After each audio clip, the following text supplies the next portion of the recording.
Absolutely do not trust anyone with this ever. All right, guys, welcome back to my channel. Today what we're going to talk about is something that I took for granted. Do not trust a single person that tells you anything. Always double check it for yourself, and I'm going to tell you exactly what happened. So, same situation. I mocked up right here. I went to a house. We were changing out receptacles, turning off circuits. So what I did, and I'm going to show you exactly what I did. Now, I'm going to use this. This is the one that I use, Santronics. I really love this tick tracer. I also use on some of my videos a Klein tester, and this is the one I just leave here at my house. This is the one that I use. I love both of them. Both of them have different prices. Both of them are different. I mean, you can see this one has a flashlight on it. So anyway, I'm going to show you exactly what I did. This is how it went. I yelled up to the guy, "Is the breaker off?" He gave me the thumbs up. I went over here and I checked on the hot.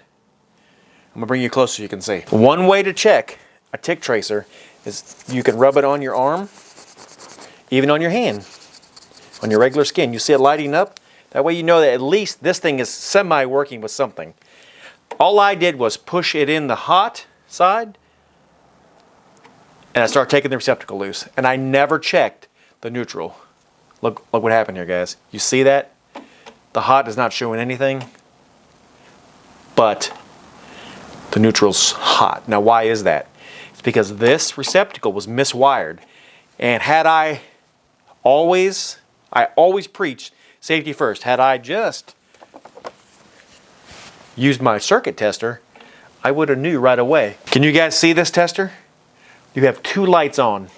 You have this one on here, you have this one on here, and this one right here. Let's look and see what that says. When you have two on, you have the hot and neutral reverse, guys. So I took it upon myself to assume that this was dead.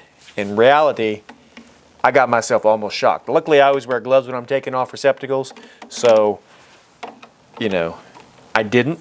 But when I pulled it out and I took the neutral side off, I realized, uh-oh, you know, something ain't right here. And I saw right then and there that there was a black on the neutral and black on the hot, a white on the hot. So I knew right away that was the issue. So what I'm trying to tell you guys is this. This thing is only good for just definitely testing. So when you guys go to any receptacle that you have in your house, definitely go here and go here, because you want to make sure that if it is miswired, you know. I highly recommend getting one of these and one of these also, but you know, it doesn't take but a second to see that it's messed up, and it could potentially save you from getting shocked. So even though this is a very short video today, guys, it's a very important one. You know, it takes a second to get hurt and a lifetime to get over, guys. I hope that helped a little bit, guys, bring some clarity to you guys. Definitely double check. If this content has given you guys any value, please make sure it's your second chance to hit that thumbs up. Hit the bell notification to all, subscribe. This is Mike from Sparky the Windbag, and we'll catch you guys on the next one. Have a great day.